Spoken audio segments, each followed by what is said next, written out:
ಆದರೆ ಪ್ರತಿಯೊಬ್ಬರ ಜೀವನದಲ್ಲಿ ಮರೆಯಲಾದ ದಿನವೊಂದು ಇದ್ದೇ ಇರುತ್ತದೆ.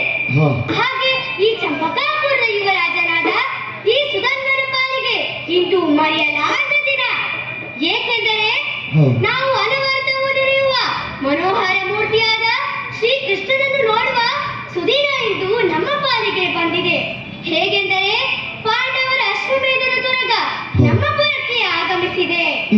ತಂದೆಯಾದ ಹಂಸಧ್ವಜ ಭೂಪತಿಗಳು ಕುದುರೆಯನ್ನು ಬಂಧಿಸಿ ಯುದ್ಧಕ್ಕೆ ಕರೆ ಕೊಟ್ಟಿದ್ದಾರೆ. ಸೇನೆಯ ನೇತಾರನಾಗಿ ನನ್ನನ್ನು ನೇಮಿಸಿದ್ದಾರೆ. ಹಾಗಾಗಿ ಹಿಂದುಳಿಯಬಾರದು. ತಾಯಿಯ ಆಶೀರ್ವಾದವನ್ನು ಪಡೆದಿದ್ದೇನೆ. ಮಡದಿಯಾದ ಪ್ರಭಾವತಿಗೆ ವಿಷಯವನ್ನು ತಿಳಿಸಿ ನಡೆದು ಬಿಟ್ಟೇನೆ. ಓ ನಳಿನಾಕ್ಷಿ, ನಳಿನಾಕ್ಷಿಗೆ ಈಗ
ಮೋಕ್ಷವಿಲ್ಲ. ಆದ್ದರಿಂದ ಸಂತಾನ ಅಪೇಕ್ಷೆಯಿಂದ ನನ್ನೊಡನೆ ಗುಣಪಡೆಯುವುದು.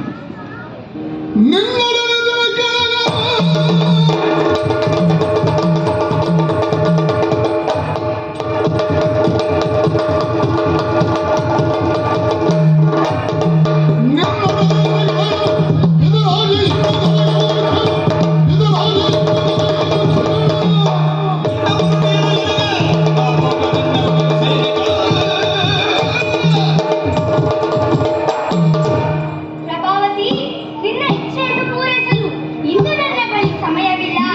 ವಿಧನಾಜ್ಞೆ ಈಗಾಗಲೇ ಆಗಿದೆ. ಯುದ್ಧಕ್ಕೆ ಬರುವಲ್ಲಿ ಯಾರು ವಿಳಂಬ ಮಾಡಬಾರದೆಂದು. ಆದ್ದರಿಂದ ತುಂಬು ಮನಸ್ಸಿನಿಂದ ಹೋಗುವುದಕ್ಕೆ ಬಿಡು. ಸ್ವಾಮಿ, ನನ್ನ ಅಂತಃಪುರ. ಬರುವುದು ನಿಮ್ಮಿಚ್ಛೆ, ಹೋಗುವುದು ನನ್ನಿಚ್ಛೆ. ಹಾಗಾಗಿ ಸೇವಕಿಯಲ್ಲಿ ಬಾಗಿಲನ್ನು ಭದ್ರಪಡಿಸಿದ್ದೇನೆ. ಹೇಗೆ ಹೋಗ್ತೀನಿ ನೋಡುತ್ತೇನೆ. ಪ್ರಭಾವತಿ, ಆಗಲಿ.